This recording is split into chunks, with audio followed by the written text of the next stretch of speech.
Madame, monsieur, bonsoir. Merci de nous rejoindre à Canal Algérie. Question d'actu parle ce soir de la croissance démographique en Algérie.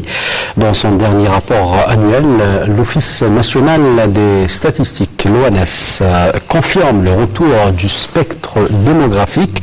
En effet, l'Algérie compte désormais 40,4 millions d'habitants. Au 1er janvier 2016, nous serons 41,2 millions d'habitants au 1er janvier 2017. Alors comment faut-il considérer cet accroissement démographique comme une bonne ou une mauvaise chose? Quelles sont les principales répercussions et sur quel secteur notre stratégie de développement économique prend-elle en considération la variable population? Faut-il un programme de maîtrise de cette croissance? Des questions et bien d'autres auxquelles nous essaierons d'apporter des réponses ce soir avec nos invités. Il s'agit sans plus tarder du professeur Abdelhak Lamiri, spécialiste en management et auteur de plusieurs ouvrages traitant des questions économiques. Merci d'être avec nous ce soir. Merci pour l'invitation. À vos côtés, professeur Mustafa Khiati, vous êtes président de la Fondation nationale pour la promotion de la santé et le développement de la recherche, la Forum, auteur également de plusieurs ouvrages. Merci d'être avec nous ce soir. Merci. Et également avec nous, monsieur Wali Ammar, directeur de la population au niveau du ministère de la Santé. Vous êtes démographe de formation. Effectivement. Merci d'être avec nous ce soir. Et à vos côtés, professeur Shamsdine Chitour, directeur de recherche à Polytechnique, consultant et auteur de plusieurs ouvrages traitant notamment des questions énergétique. Merci d'être avec nous ce soir. Merci. Alors l'année 2015 a été marquée par l'enregistrement de 1 040 000 naissances vivantes auprès des services de l'état civil, soit une moyenne de plus de 2800 naissances vivantes par jour. La moyenne de naissance en 2014 a été de 2700. 100 naissances de plus par jour, les principaux indicateurs dans ce compte rendu signé Malika Blane, on revient juste après. Les derniers chiffres de l'Office national des statistiques ONS le montrent. Nous sommes depuis le 1er janvier 2016 40 400 000 habitants. En effet, en raison de la progression de la natalité, le cap d'1 million de naissances vivantes par an a été dépassé pour la deuxième fois en Algérie. C'est beaucoup. Dans quelques années, on sera 50 millions. Et pour faire nourrir tout ce beau monde, il faut avoir beaucoup d'idées, d'imagination. Non, c'est trop, c'est beaucoup trop. Donc là, les coupes, je suis diminué. Question des enfants, il y en a pour moi 2, pas plus. La moyenne de l'Algérie, actuellement, la moyenne de l'Algérie, on parle de 5 à 6 enfants, mais je pense à l'état actuel des choses, plus de 3, c'est trop. Pour comprendre les raisons de cette augmentation, il faut revenir, selon l'ONS, à la structure de la population algérienne. Déjà, durant les années 80, nous avions enregistré ce qu'on appelait le baby boom. Donc, entre les années 83-85, nous avons enregistré un seuil de 800 000 naissances vivantes. Donc, c'était un seuil que l'Algérie n'avait jamais atteint. Au-delà de 85, nous sommes entrés dans ce qu'on appelle la phase de transition démographique, où il y avait les politiques d'espacement des naissances, et donc il y avait une baisse de la fécondité. Mais ces 800 000 naissances durant les années 80, c'est eux qui arrivent maintenant aussi bien sur le marché matrimonial, donc ils se marient et ils ont des enfants. Donc il faudrait voir, c'est un petit peu le corollaire de l'historique de l'évolution de la population d'une manière générale. Le boom des naissances des années 70, 80 et 90 a fait qu'actuellement environ 70% de la population algérienne a moins de 35 ans et que cela n'est pas sans conséquence sur l'emploi, le logement et la facture alimentaire. Il n'y a pas de directive pour limiter la démographie.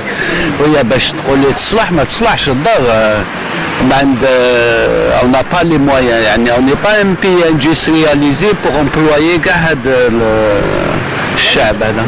صراحة من المفروض سنوي نقص في الولادات بزاف 40 مليون رايحين. داكور البلد كبير ولكن ما كاينش اللي عندنا دي usines de production ونخدموا النساء دوك رانا عندنا un taux de chômage très élevé. Mais pour certains, l'augmentation de la démographie est avant tout un capital humain qui constitue un véritable vecteur de croissance. Je pense que la démographie est une bonne chose dans la mesure où on est capable de faire face à cette montée démographique. Si on compare les richesses du pays, la spécificité du pays par rapport à 40 millions d'habitants, c'est rien du tout. D'autre part, l'année 2015 a connu un volume de décès atteignant les 183 000, soit un accroissement relatif de 5,2% par rapport à l'année 2014. Du côté des mariages, les bureaux de l'état civil ont enregistré une diminution du nombre des mariages par rapport à 2014. 369 000 unions ont été contractées en 2015. Alors, on va faire un tour de table rapidement avant de rentrer dans les détails de ce sujet très important pour l'avenir du pays. Je commencerai avec vous, professeur Lameri. Avec plus de 40 millions d'habitants, l'Algérie occupe le 33e rang sur 203 en matière d'habitants, population. Une bonne ou une mauvaise chose? C'est le vieux débat entre les Malthusiens et les Ricardiens. En économie, c'est un débat de longue date où il y avait la problématique, est-ce que lorsque une démographie forte atteint un pays, est-ce que c'est une bonne chose ou c'est une mauvaise chose? Personne n'a la réponse. Mais la réponse est, ça dépend. Ça dépend de ce que l'on va faire avec ces ressources-là. Regardez, entre 62 et actuellement, la population algérienne a augmenté à peu près de 4 fois. Et l'économie, la production économique a augmenté de 45 fois. Non, les gens vont dire c'est parce que on a du pétrole, on a du gaz, mais on voit la même chose pour de nombreux pays. En Corée du Sud, par exemple, la population, sur les 50 dernières années, a augmenté de 3 fois. L'économie a augmenté de 300 fois. La production nationale a augmenté de 300 fois. Donc il faut relativiser tout cela. C'est vrai que ça pose des défis énormes, défis démographiques en termes de santé publique, en termes d'emploi, en termes de logement, en termes de transport, en termes de consommation d'énergie. La nécessité est là de faire une chose importante, c'est de commencer à planifier les choses et de ne plus vivre sur les lois de finances uniquement. On doit avoir, comme tous les autres pays, Algérie 2030 ou Algérie 2040, où la variable démographique serait centrale, serait partie prenante. Et si on peut faire évoluer l'économie de la même manière ou un peu plus, ça ne serait pas un problème. Mais si on voit qu'avec les ressources que l'on a, avec les économies que l'on peut faire, avec les améliorations structurelles, conjoncturelles, managériales que l'on peut faire, il est impossible d'améliorer le niveau de vie de la population et de régler les problèmes de santé publique, les problèmes de transport, etc. À ce moment-là, il faut aller vers plus de régulariser plus les naissances, essayer de les faire baisser un peu. Une planification familiale. Je vous repose la même question, professeur Riaté. Qu'est-ce que cela signifie pour vous, plus de 40 millions, ce de 40 millions qui a été dépassé? Forcément, ma vision sera différente de l'économiste, puisque ma vision est une vision essentiellement de santé et sociale, en quelque sorte. C'est vrai que c'est un nombre qui pourrait poser problème, mais laissons peut-être aux économistes le soin de nous trouver des solutions. Ce qu'on peut constater, heureusement d'ailleurs depuis l'indépendance, c'est qu'il y a une réduction importante de la mortalité infantile. Ce qui explique donc aujourd'hui on arrive à 800 000, 900 000, 1 million de naissances vivantes parce que le taux de mortalité à 1 an et à 5 ans sont devenus, se réduisent de plus en plus, même si on a toujours dans le premier mois de la vie une mortalité qui est relativement importante. Le problème qui se pose aujourd'hui avec, mais je pense qu'on va rentrer dans les détails tout à l'heure, parce qu'on a pensé à un certain moment à un équilibre, si vous voulez, de la pyramide des âges, avec pratiquement, puisqu'on était il y a 2 ou 3 ans à 14% des moins de 18 ans, et donc on avait dépassé le seuil des 10% pour les plus de 65 ans. Donc on s'est dit à un certain moment il va y avoir un équilibre entre les deux. Mais en fait il y a une accélération ces dernières années avec une réaugmentation des naissances, ce qui fait que dans les années à venir on va avoir beaucoup d'enfants et donc le pourcentage des moins de 18 ans va augmenter forcément. Je pense que je vais intervenir plus en détail dans les questions liées aux différents secteurs, notamment celui de la santé et les questions sociales. Monsieur Wali Ammar, directeur de la population au sein du ministère, toujours à propos de cette question, bonne ou mauvaise chose? En fait, c'est pas le nombre qui pose problème, c'est pas l'effectif de la population qui pose problème, mais surtout le rythme auquel elle avance. Il est un petit peu rapide, effectivement. Si c'était un rythme un petit peu modéré, on aurait certainement... Vous parlez du taux de fécondité? Du taux d'accroissement de la population, en fait. La fécondité, elle est en train de baisser. C'est pas au rythme qu'on a vraiment, qu'on désire, qu'on souhaite, mais c'est en analysant au cours de la décennie, par exemple, depuis pratiquement 2000, de 98 jusqu'à 2012, jusqu'à présent même, on observe que la fécondité des couples mariés, parce que la fécondité, les 3 enfants, c'est par rapport à toutes les femmes, quel que soit l'état matrimonial. Alors que si on va vers les couples mariés, on constate que quelle que soit la catégorie de population, quel que soit le niveau, par exemple, c'est par rapport à certains facteurs qui sont discriminants en termes de fécondité, elle est en train de baisser. C'est vraiment, en termes de fécondité légitime des couples, est en train de baisser. On n'a pas encore atteint un niveau de renouvellement tel qu'on le souhaite, mais la fécondité est en train de baisser. Ce qu'il y a eu au cours de cette décennie pratiquement 2000, depuis 2000, c'est surtout, cet accroissement était déjà contenu dans la structure par l'âge. On avait déjà l'explosion des années 70 et des années 80 qui est arrivée pratiquement en marché matrimonial et qui sont là. On est pratiquement à 10,7 millions femmes en âge de procréer, alors que par exemple on était en 2008 on était à 8,7 millions. Ça a augmenté en l'espace de 7 ans, ça a augmenté de 2 millions. Donc est-ce qu'on peut parler de baby boom, comme le disent certains, notamment au niveau du reportage qu'on a vu tout à l'heure? C'est pas un baby boom parce que les années 70 c'était vraiment un baby boom parce que déjà la natalité était de 50 pour 1000, alors qu'actuellement on est à 26, donc c'est de moitié pratiquement. Vous savez, on a dépassé 25, donc on est vraiment à un rythme un petit peu accéléré, parce que quand on dépasse les 25 pour 1000, on rentre un petit peu dans une croissance un petit peu rapide. Mais on est loin des baby boom des années 70 où on était à 50 pour 1000. Mais on peut l'atteindre d'ici quelques années. En termes d'évolution de la fécondité, on est en train de suivre de près un petit peu les facteurs déterminants de cette augmentation. C'est surtout un petit peu de mariage, parce que dans la fécondité, on a des déterminants, la contraception qui réduit un petit peu de la fécondité, mais on a également l'entrée en union. À chaque fois, on a un retard dans l'entrée en union.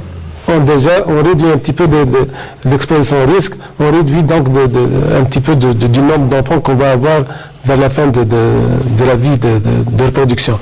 Donc le fait qu'il y ait ce recul, plutôt ce rajeunissement du mariage, donc on se présente un peu plus tôt au mariage, et il y a beaucoup de femmes et de couples qui se présentent au marché, donc ça augmente un petit peu la fécondité, mais la fécondité conjoncturelle, c'est-à-dire du moment. Mais c'est-à-dire si on suit par exemple la génération au bout de 35 ans de bigénésique, la fécondité a beaucoup baissé. Par rapport aux années précédentes. Une question au professeur Chitour. Quelle lecture faites-vous sur ces nouveaux chiffres qu'on avait prédits quelques années Oui, en fait, je pense que, de mon point de vue, c'est toujours une bonne nouvelle qu'il y ait des enfants. Le problème, c'est de savoir si on est en quelque sorte à la hauteur pour pouvoir s'en occuper. Jusqu'à présent, nous avons à peu près 40 millions d'habitants, mais il faut remarquer quand même je pense que le reportage ne l'a pas fait à cas, c'est que la décennie noire a quand même fait baisser en quelque sorte le taux de fécondité, ce qui fait d'une certaine façon, ça se voit. Je vois par exemple, moi j'ai une statistique où on dit que là en 2015, le taux de fécondité était arrivé à 3,1, alors qu'il était de 4,5 en 1990. Donc il y a quelque part une régression. Il faut dire aussi que le taux de mortalité des enfants a baissé. Il y a une amélioration quelque part des soins. Peut-être pas au niveau de la norme internationale, des efforts ont été faits. Ceci étant dit, comme dit le collègue, on est essoufflé. On ne peut pas prendre en charge les cohortes qui viennent chaque année. Parce que c'est pluridimensionnel. C'est l'éducation, c'est la santé, c'est le transport, c'est l'énergie, c'est le logement. Bref, il faut essayer de voir, dans les conditions actuelles, si on continue comme cela, je pense que nous ne pourrons pas, en quelque sorte, tenir nos engagements. C'est-à-dire qu'il y aura une détérioration de la qualité des prestations qu'on va offrir à la population. Du fait que les moyens, c'est un invariant, les moyens sont en train en quelque sorte de diminuer, la population augmente, donc ce que nous avons à répartir sera forcément petit. Et là, ça se verra notamment dans le domaine de la santé en ce qui concerne, par exemple, les médicaments. Nous sommes classés à peu près à $50 par habitant. Il y a des pays où ils sont à 500, je crois même 500-600 $ par habitant. Ce qui veut dire que quelque part, il y aura une détérioration si on ne change pas de fusil d'épaule. J'espère que dans la deuxième partie de l'émission, c'est de dire comment peut-on éventuellement... Au moment où on parle de moments difficiles pour l'économie nationale en raison de la baisse des prix des hydrocarbures, peut-on parler à court ou moyen terme concernant les conséquences de ces chiffres? Écoutez, nous, à l'école polytechnique, on fait des scénarios dans le domaine de l'énergie. On dit qu'est-ce que nous allons consommer en 2030. La première chose que l'on fait, combien nous serons en 2030. Eh bien, d'après nos calculs, nous serons 55 millions. Globalement, 1 million par an chaque année. 55 millions. Actuellement, nous consommons à peu près 1200 kWh d'électricité par habitant et par an. Si on continue ce qu'on appelle sur le scénario au fil de l'eau, nous allons doubler. Nous allons doubler, nous serons à peu près à 150 TWh. Actuellement, nous sommes à 40, 45. Donc, il faut multiplier la production par 3. Nous allons être essoufflés parce que nous n'avons pas les moyens financiers nécessaires pour pouvoir le faire. Il faut donc que la transition, il ne faut pas attendre 2030, il faut que ça commence maintenant. Comment commencer maintenant? Évidemment, il y a un certain nombre de scénarios qui ont été mis en place. Faire face aux effets de la crise économique ne se réduit pas uniquement, professeur Lamairie, au seul dispositif strictement économique lorsqu'il s'agit de croissance démographique ou de démographie galopante. Il y a deux aspects, bien sûr.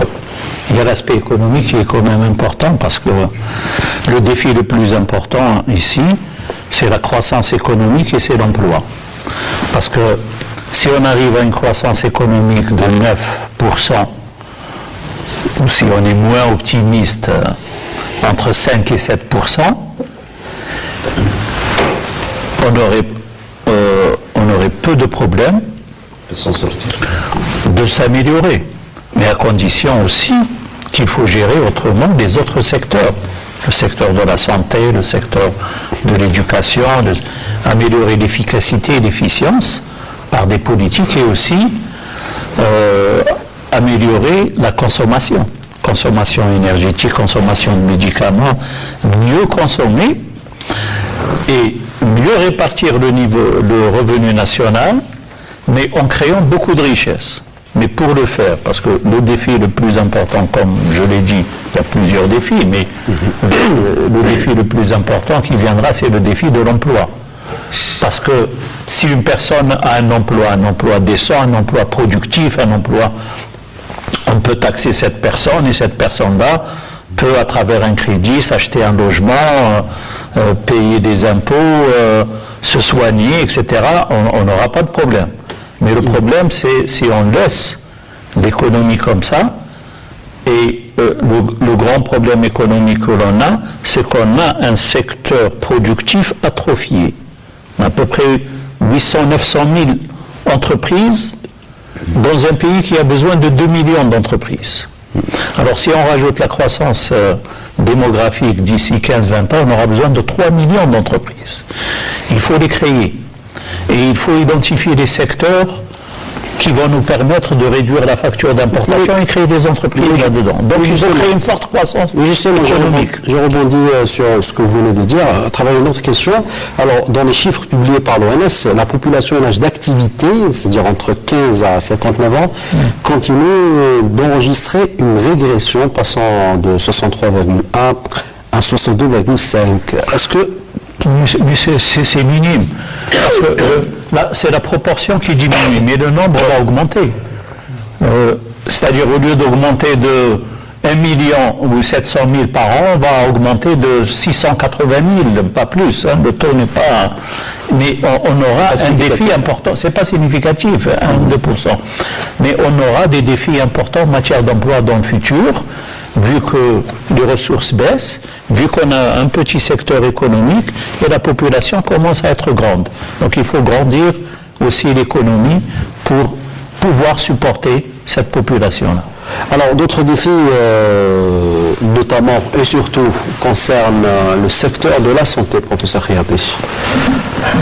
Oui, le secteur de la santé, c'est vrai que sur le plan de la maîtrise de la mortalité néonatale, et surtout donc de la première année de la vie, nous éprouvons beaucoup de difficultés, étant donné que les unités de néonatologie sont insuffisantes et le personnel souvent est mal formé. Or, ça demande des équipements lourds et importants. Par exemple, actuellement, nous ne disposons pratiquement pas d'unités pour prématurés. Et aujourd'hui, c'est un nouveau défi. Il y a beaucoup d'accouchements qui sont précoces et la prise en charge pose problème. Nous avons réussi là où tout le monde a réussi, c'est-à-dire la vaccination a permis d'éradiquer les maladies infantiles qui tuent beaucoup d'enfants, la polio, la diphtérie, la coqueluche, etc. Donc, grâce aux vaccinations, nous avons pu réduire la mortalité des moins de 5 ans.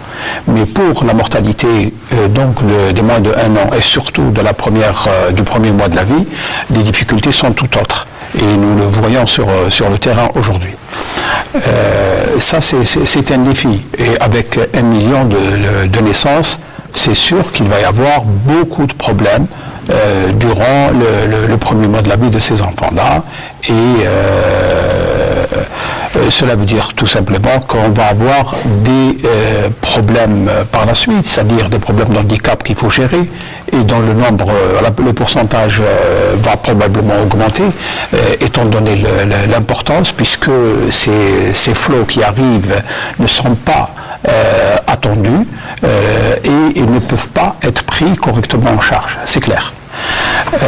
Ça, c'est pour si vous voulez, cet aspect-là. Nous avons également d'autres problèmes aujourd'hui, puisque les Algériens, comme tous les autres, accèdent à un mieux et donc à une meilleure qualité de vie et souhaitent bien sûr améliorer leur vécu quotidien. Je parle surtout des maladies orphelines, dites orphelines. On sait aujourd'hui qu'il y a pratiquement plusieurs centaines, pour ne pas dire plusieurs milliers, et ce qui est reconnu aujourd'hui, c'est une trentaine uniquement en Algérie, parce que c'est là où le ministère de la Santé permet l'importation de produits pour ces enfants-là. Or, avec l'amélioration de la qualité, les gens vont exiger plus.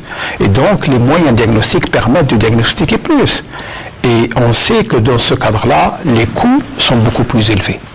Bon, il y a bien sûr le reste, la prise en charge de ces enfants-là, les hôpitaux, la formation du personnel spécialisé, le problème bien sûr qu'on a partout, c'est le problème par exemple de l'allergie de l'asthme, qui constitue la première cause de consultation, de morbidité et de mortalité en pédiatrie avec les infections respiratoires, etc. Et ici également, il y a un problème de formation de personnel, d'unité de prise en charge, de suivi de ces enfants-là, et je parle face des autres problèmes qui ressurgissent de temps en temps. Concernant les franges d'âge qui sont un peu plus avancées, il n'y a pas que les enfants en Algérie. Oui. Bien sûr. Aussi, vous avez parlé de qualité de vie. Mais bien sûr, il y a tout le problème des maladies dégénératives, des maladies des personnes âgées. Aujourd'hui, les plus de 65 ans dépassent les 10% et tous les problèmes se posent. Mais est-ce que le ministère de la Santé, à travers les différentes politiques publiques, anticipe ce qui va venir? Ça, là est la question. J'ai l'impression qu'il y a une gestion au jour le jour. Nous n'avons pas encore une direction ou une sous-direction de prospective médicale qui puisse, par exemple, programmer des choses. L'exemple meilleur, par exemple, c'est la construction d'une quinzaine d'hôpitaux destinés aux personnes âgées et puis leur reconversion, une fois terminée, en hôpitaux généraux. On a l'impression qu'il y a un réel problème de voir l'avenir. Or, aujourd'hui, l'avenir, c'est déjà aujourd'hui. Donc, nous sommes toujours confrontés à des problèmes alors qu'on n'arrive pas à les solutionner. Il faut travailler en projection. Aujourd'hui, par exemple, en matière de génétique médicale, nous avons 1 ou 2 unités à travers tout le pays. C'est pas normal. Alors que nous avons de gros problèmes. En matière d'immunologie, j'en parle pas. Il y a 1 ou également 2 centres, etc., etc. Or, aujourd'hui, c'est le plus important en matière de médecine de façon générale, parce qu'il permet le développement de pratiquement de toutes les spécialités autour d'une, 2 ou 3 idées principales. Alors, c'est la question qu'on pose à M. Wali Ammar. Le secteur de la population est annexé à celui de la santé. Ce n'est pas par hasard. Alors, une gestion plus ou moins, j'allais dire, on improvise comme ça concernant les hôpitaux et autre chose. Est-ce que vraiment l'Algérie, à travers le département de la santé, est bien préparée pour affronter l'avenir et les défis qui se posent pour le problème de la santé publique? En fait, déjà, le premier défi, c'est de prendre en charge ces accouchements. Donc, on a pratiquement, dans les 1,40 million, c'est pratiquement 92% qui ont eu lieu dans un milieu hospitalier. Donc, c'est assisté par un personnel de santé. On a 5% dans les cliniques privées et 92% carrément dans les structures publiques. Donc, comme premier défi, déjà, on a pris en charge tous ces accouchements. En termes de programmation et surtout des activités par rapport aux prestations, ça reste l'avis de professeur Khayati, mais c'est fondé sur des données, sur des évidences. On a un schéma sectoriel jusqu'à 2025, avec des objectifs bien quantifiés. Et à chaque fois, qui prend en considération cette variable population? Bien sûr, en tous les cas, le département de population est annexé au ministère de la Santé, mais c'est une direction qui travaille généralement transversale, donc surtout avec les autres secteurs. Donc on a un comité national de population qui est composé de l'ensemble des secteurs qui ont un lien directement avec la population. Et on met à la disposition carrément des ministères qui sont membres du comité cette dimension de population qu'ils intègrent ou qu'on charge d'intégrer dans les programmes sectoriels. Donc à chaque fois, s'il y a des changements démographiques qui sont pratiquement portés à la connaissance de ces membres du comité national de la population. Comme vous l'avez déjà signalé concernant les projections de population, on attendait exactement qu'on ait le maximum d'informations pour qu'on puisse vraiment bâtir des projections sur des évidences solides et sûres, parce que jusqu'à 2012, jusqu'à 2013, on n'avait pas d'informations sur la fécondité. Est-ce que vraiment c'est conjoncturel? Est-ce que c'est général? Donc, le fait qu'on ait cette enquête, donc ça nous a permis d'analyser en profondeur quels sont les déterminants de cette fécondité, et on a commencé à faire nos jeux de projection. On a fait, donc, c'est dans le cadre justement du Comité national de population, on a une commission qui est chargée des études et objectifs en matière de population, et sur la base de 3 scénarios, donc, impossible de dépasser les 3, déjà on l'a entendu dans le documentaire. C'est pratiquement le nombre d'enfants idéal qui est désiré par chacun des Algériens. Et si on suit la tendance depuis pratiquement les années d'avant, c'est qu'on va aller vers 2,1 peut-être moins, parce qu'on a des wilayas déjà du pays qui enregistrent un taux de fécondité, un indice scientifique de fécondité de pratiquement de 1,5 enfants par femme, donc même pas de renouvellement. Donc si on s'y fixait par exemple 2,1 en 2030, on sera à 48. Si on va aller vers 3 enfants, on va être à 52 millions. Donc ces projections sont portées à la connaissance des secteurs, et chaque secteur doit tenir compte de cette dimension population qui doit évoluer, c'est vrai, mais à un rythme qu'on doit un petit peu ralentir. Sauf qu'il y a des impondérables. Les impondérables, c'est le nombre de femmes qui ne sont pas mariées. Et on sait aujourd'hui qu'il y a... Mais c'est quand même marginal. C'est pas marginal. Le chiffre est très important. La proportion, effectivement, elle est importante. Elle est à combien? Nous sommes à peu près plus de 2 millions de femmes non mariées en âge de fécondation. C'est les 15-49 ans, c'est ce qui fait que on avait 15 ans, des 16 ans. Donc c'est vrai qu'on se base sur les chiffres anciens. Mais si par hasard, un certain nombre, beaucoup de gens vont se marier au cours des prochaines années, on peut doubler le nombre de naissances.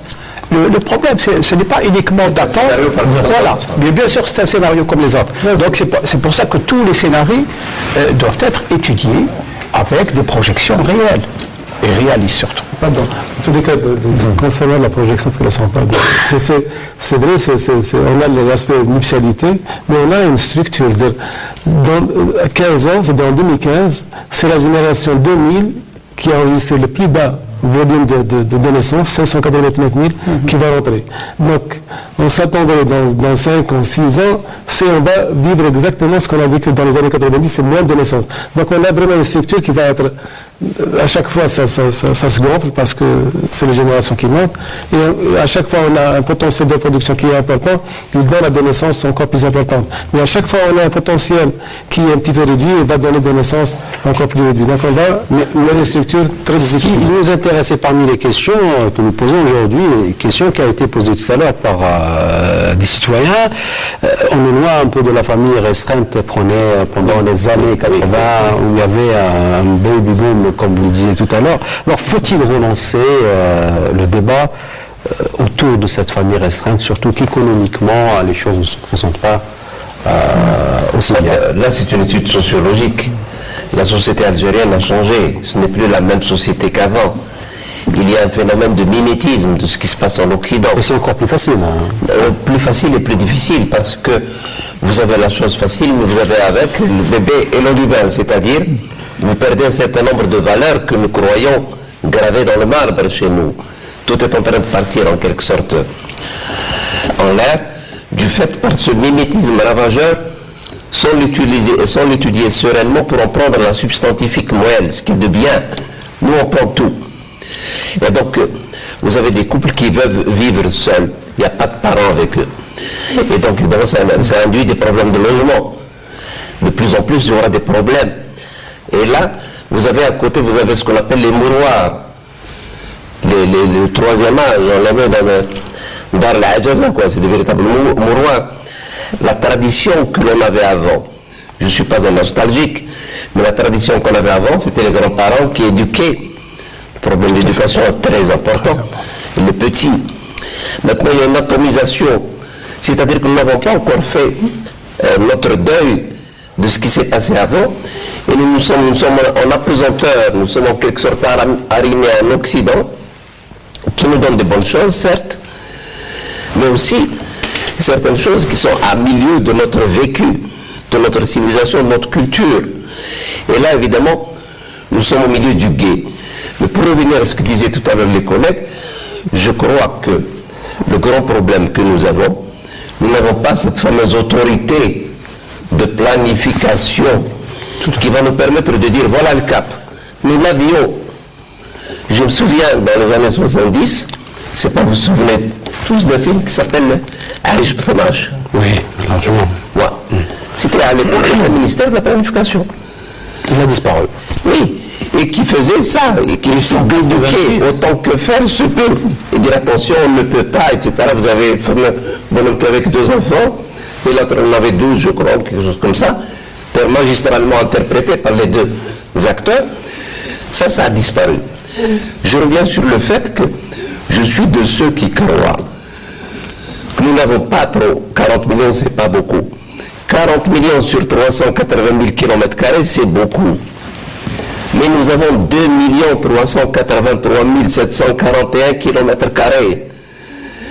Le Sud nous attend. Le Sud, ce n'est pas le pétrole, mais le gaz de schiste. C'est une nappe phréatique. C'est 45 000 milliards. Donc il faut une nouvelle vision. C'est ce cap-là qui nous manque. Ce cap-là va nous permettre de créer en quelque sorte la conquête positive du Sud, comme la conquête de l'Ouest. Nous pouvons créer des villes nouvelles, nous pouvons créer des universités, nous pouvons dégorger le Nord. Donc le problème de transport. Régler le déséquilibre territorial, vous voulez dire? Oui, un schéma national d'aménagement du territoire pour le 21e siècle. Pas un schéma national du siècle dernier, un schéma nouveau. Nous avons une jeunesse exubérante, vous avez 1,5 million d'élèves à l'université. 300 000 diplômés. Qu'est-ce qu'on fait avec les 300 000 diplômés? Rien. Une grande partie d'entre eux vont dans l'informel. Les meilleurs se barrent, à titre d'exemple, vous connaissez tous le cas de l'école polytechnique. Alors qu'est-ce qui se passe? Il faut donner une espérance à ces jeunes. Et là, on règle ce type de problème, parce que c'est un tout. L'éducation, la santé, l'habitat, tout ceci est lié au fait qu'il nous faut une problématique. Et il faut l'expliquer. C'est ce qu'on appelle une transition. Les Nations Unies ont mis en place en septembre dernier les 17 axes du développement durable, Nous allons nous inscrire dans cette démarche. Il nous faut aller vers un développement humain durable. Et professeur Lamiri peut en témoigner, ça a été l'objet de la 20e journée de l'énergie qui a eu lieu il y a à peine 5 jours. Professeur Lamiri, le CNES se notait dans un rapport datant de 2004, il parlait déjà de la crise foncière à nos portes en raison notamment de ce déséquilibre territorial entre le Nord et le Sud. Oui, parce que on vit sur 10% du territoire.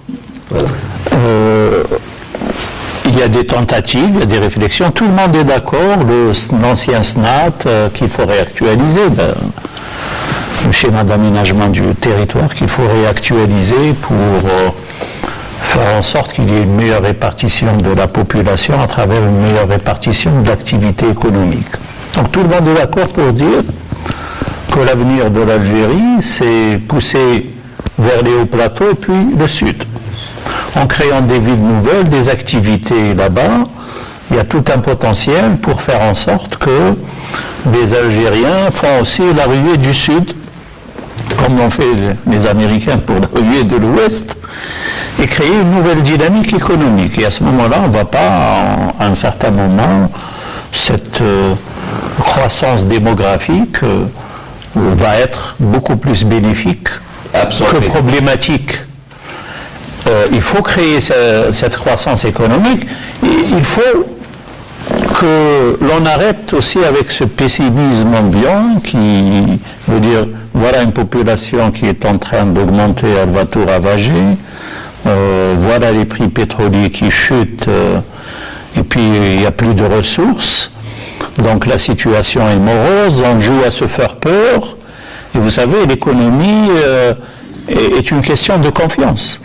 Si personne n'est confiant en l'avenir, si l'État n'est pas confiant, les citoyens ne sont pas confiants, les chercheurs ne sont pas confiants, eh bien, la prophétie va s'autoréaliser et on va vers des situations alarmantes. Et c'est pour cela que l'économie, le développement, l'émergence commence avec la création de l'espoir, créer une vision. Si demain, l'État va mettre en place cette institution cerveau dont tous les experts en parlent pour reconstituer une planification, mais une planification moderne, dans le sens que font les pays émergents. Vous savez que les pays émergents planifient. Vous avez Corée 2040, Chine 2035, Malaisie 2020, mais 2020 qui a été fait en 90. Et si vous dites ça, et si vous montrez la voie, et vous dites voilà comment on va faire, qu'est-ce qu'on va améliorer dans l'éducation, dans la santé, dans le transport, dans l'énergie, etc., et vous avez une vision qui se déroule, les gens vont devenir optimistes. Vous avez des investisseurs nationaux, internationaux qui vont créer cette dynamique. Mais si on joue à se faire peur, voilà la démographie qui va galoper, qui va nous créer des problèmes. Mais là, il va des pouvoirs publics de trouver justement ou d'appliquer les solutions que vous proposez. Mais bien sûr, parce que les solutions du passé n'ont pas fonctionné. Dans le passé, on a injecté en 15 ans 850 milliards de dollars dans l'économie, ça n'a pas fonctionné. Ça n'a pas fonctionné parce que ça a été fait sans vision, ça a été fait sans plan stratégique, et on est allé dans les facteurs, on n'est pas allé vers les vrais facteurs clés de succès qui ont fait l'émergence, la réussite des pays.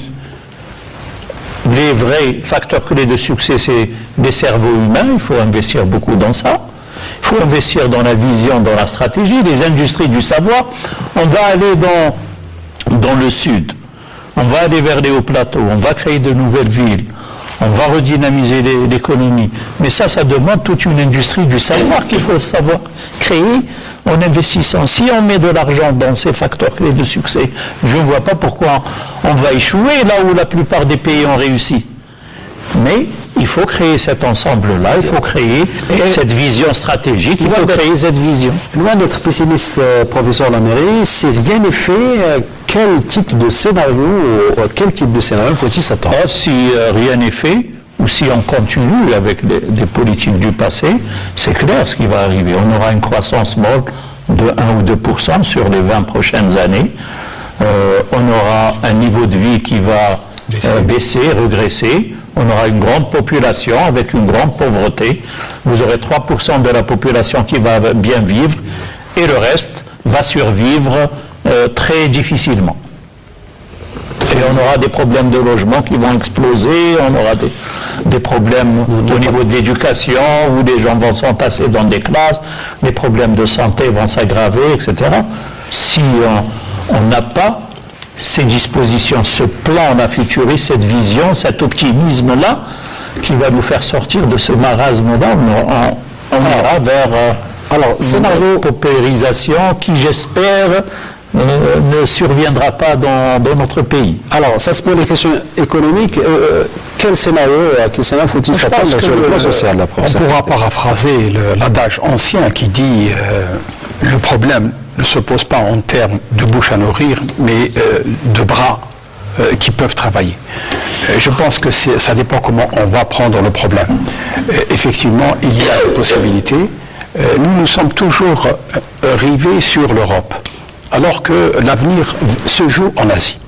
Normalement, on devrait regarder un peu vers l'Est pour mieux comprendre les choses. Tous les pays qui se trouvent maintenant en Asie ont travaillé sur des programmes de 30 ans, de 25 ans, de 50 ans, alors qu'ici, on est en train de naviguer à vue dans tous les secteurs. Et l'exemple de la santé est peut-être le plus frappant parce qu'il touche la santé de l'individu, la santé de l'homme, c'est tout. Partout, c'est le même problème. On parle du Sud depuis 30 ans ou 40 ans, mais on ne fait rien. Des petites villes qui ont été, mais on n'a pas. C'est vrai qu'on a investi beaucoup. On a investi beaucoup dans le béton, mais on n'a pas créé la vie. Donc, alors qu'il faut peut-être avoir une autre vision des problèmes. Je parle en connaissance de cause parce que je connais très bien le Sud et j'y vais pratiquement une semaine sur deux. Le problème qui se pose pour attirer les gens, c'est de créer la vie. Et comment créer la vie? Pour cela, il faut de la réflexion. Nous avons des gens qui sont capables de le faire, aussi bien sur le plan scientifique que sur le plan managérial, que sur le plan des moyens. Il y a des îlots qui se sont créés maintenant au Sud. Si vous les voyez, ils n'ont rien à envier aux îlots qui existent en Californie ou dans les plus beaux pays du Golfe. Ça veut dire qu'il y a une volonté humaine qui a fait cela. Mais aujourd'hui, il y a des entraves bureaucratiques. On gère à partir de petits bureaux au niveau des différents ministères sur tout un territoire qui est immense, sans connaître ce territoire. Il y a certaines personnes qui prennent des décisions alors qu'ils ne connaissent même pas ce territoire-là, donc ces aspects-là, etc. Donc il faut absolument revoir cela et dire basta on termine avec les anciens textes. Si on veut décider, il faut se déplacer sur place, discuter et prendre des décisions sur place. Il faut vraiment avoir une nouvelle vision des choses, une nouvelle dynamique. Les moyens existent, mais ce sont les objectifs qui ne sont pas encore définis. Il n'y a pas de stratégie réelle. Et nous baignons dans une politique de l'à peu près, et surtout de la gestion à vue, et je dirais au jour le jour, c'est tout. Alors, professeur Chitour, donc on vient d'écouter l'avis du professeur Abdelhak Lamiri, l'avis du professeur Khiyati, notamment sur le plan social. Un chiffre à retenir aussi, à l'horizon 2050, l'âge moyen des Algériens va atteindre les 42 ans. Les seniors seront alors quelques 12 millions, soit 25% de la population algérienne. Un chiffre à commenter aussi. Oui, quelle est la question? La question est-il, sommes-nous préparés ou alors la croissance démographique dans la conjoncture actuelle est-elle un frein au développement? Personnellement, je pense que il ne faut pas qu'on s'arrête à des chiffres de ce type-là. C'est vrai, la population du troisième âge va augmenter. Il faut la prendre en charge d'une façon ou d'une autre. Mais encore qu'en Europe, on parle maintenant de quatrième âge. C'est-à-dire que le troisième âge est d'une certaine façon intégré. C'est le quatrième âge. Bon. Reste actif. Il faut qu'on y arrive. Mon sentiment à moi, pour un peu renforcer ce que j'ai dit tout à l'heure, qui a été repris par les collègues, c'est qu'il faut consulter la société. Il faut qu'il y ait en quelque sorte ce qu'on appelle des états généraux. Dire, écoutez, voilà, nous voulons aller à 2030. Comment nous allons y aller? Ne pensons pas qu'on a perdu assez de temps, professeur Chitour. Non, c'est pas trop tard. C'est pas trop tard. Nous avons des gens pétillants, nous avons des jeunes pétillants, nous avons des compétences. Le problème n'est pas là. Le problème, il faut qu'il y ait quelqu'un qui donne le là. Nous voulons aller à 2030. Comment y aller? Avant, il y avait un ministère de la planification qui faisait ce type d'études plurisectorielles. L'avantage d'une consultation, c'est que quand une décision est prise, elle va être adoptée par la base, puisqu'elle émane de la base. Et de cette façon-là, on peut réussir. Mais si on prend des décisions sans consulter, sans savoir quelle est la réalité du terrain, ça va rester... Est-ce que, comme vous dites, on prend les bonnes décisions, justement? Écoutez, prendre les décisions, ce n'est pas le problème. Le problème, c'est qu'il y a ce qu'on appelle des rouages. Des rouages, et il faut quelque part, moi j'ai dit dernièrement dans une communication, j'ai dit, si le prix du baril est à $30 et reste à $, vive la crise si ça nous permet de nous réveiller. Le gros problème, c'est de sortir de la rente. Quand nous avons des gens qui sont en train de calculer chaque jour, est-ce que ça va augmenter d'$1? Parce $1 de plus dans le baril, c'est $1 million de gagné. $1 million de gagné. Donc, il ne faut plus faire ce type de calcul. Classe la rente. C'est les argents qui vont venir maintenant, on va faire en sorte que les faire durer le plus longtemps possible. C'est ça le développement humain durable. Mais nous avons tellement de ressources que nous n'avons pas mises à profit. Je parlais tout à l'heure d'une nappe phréatique de 45 000 milliards de mètres cubes. Vous savez, le Sahara, il est à la latitude de la Californie. Il est à la latitude de Marrakech. Là-bas, c'est des paradis sur Terre. Et chez nous, non. Et pourtant, le Sahara, c'est un écosystème. Il y a une vie, il y a une flore, il y a une faune. Il y a des gens qui sont là depuis la nuit des temps, les Fougara. C'est toute une civilisation. Et on ne peut pas y rentrer par effraction. Nous savons ce qu'il y a. Nous pouvons y aller. Mais il nous faut une utopie du type de celle de Boumediene. Il y a 40 ans, Boumediene disait « Je me souviens, j'étais à Cherchel. Je le dis à toute fin utile.